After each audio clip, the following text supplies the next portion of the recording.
Hey, Investigator Davis. I just remembered something. Investigator Davis, um, you're investigating what's going on with my brother. You're no longer calling this a vehicle accident. So you want to tell me that, according to you, this is no longer a vehicle accident. This is a crime scene, and you've got Glenn Ford, the ex-boyfriend, going into the apartment of, according to you, is a crime scene, selling everything in the apartment, pawning everything off. There's a body cam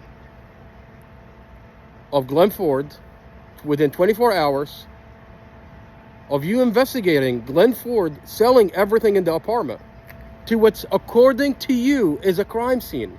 This is, according to you, this is no longer a vehicle accident. So you've got Glenn Ford selling everything, according to you, is a crime scene, and you don't even mention or bring this up in an interview with Glenn Ford. So let me ask you a question, sir. What do you think the community is going to think when I play this body cam, when you had a conversation with Glenn Ford, after you know that he sold everything in the apartment to what, according to you, is a crime scene, not a vehicle accident. According to you, it's not a vehicle accident. And you've got the ex-husband telling Investigator Romero that this individual, Glenn Ford, the ex-boyfriend, has threatened to kill him, was abusive to the kids, and you just never bring that up in your conversation with Glenn Ford. You don't talk about him trying to kill the ex-husband. You don't talk about him being abusive to the kids. You don't talk about him selling everything in the apartment, which one of the items was a light bulb. You know, Dorothy and Mustafa used to have light bulbs that are cameras. What do you think the community is going to think when they see a body cam of you interviewing the ex-boyfriend, Glenn Ford, and you're telling him, we got to get our ducks in a row and get Mustafa off the street? You know he's abusive.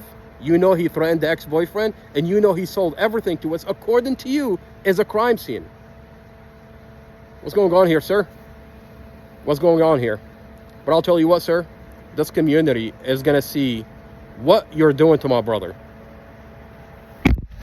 Wait, One more thing.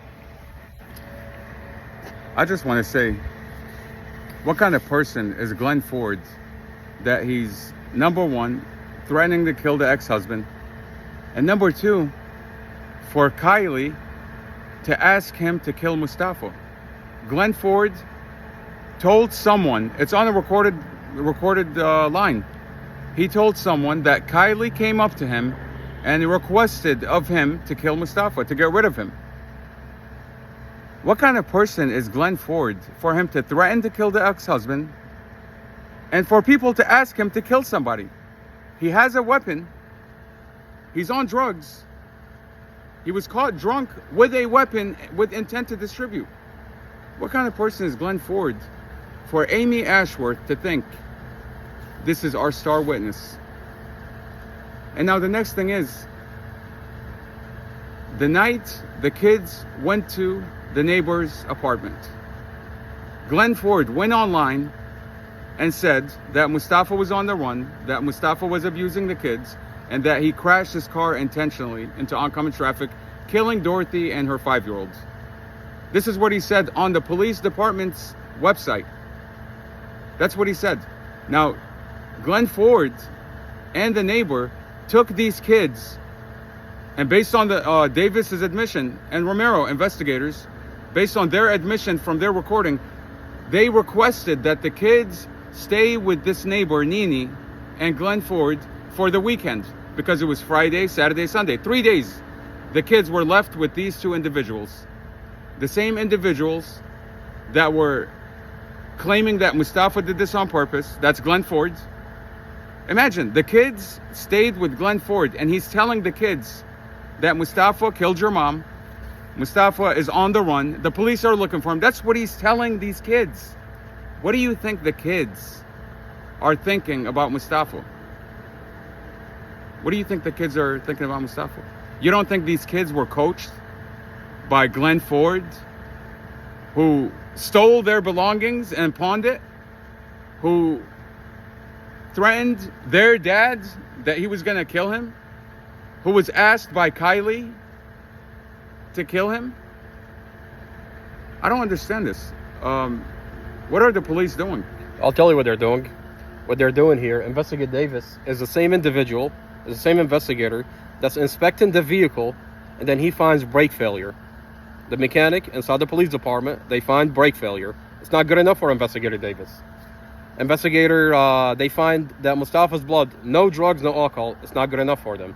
So what do? They get Investigator drunk to falsify his statements.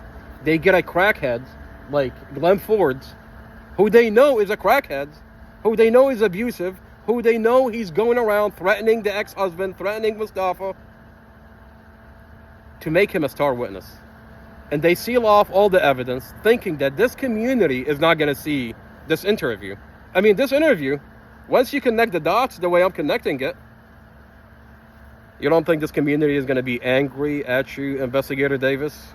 Is that why Sarah Sammy sealed it off? Yes, that's why Sarah Sammy went to the judge and got an order to seal off the body cams. But we already have them, and we're posting everything online. And this community is watching what this police department is doing to my brother.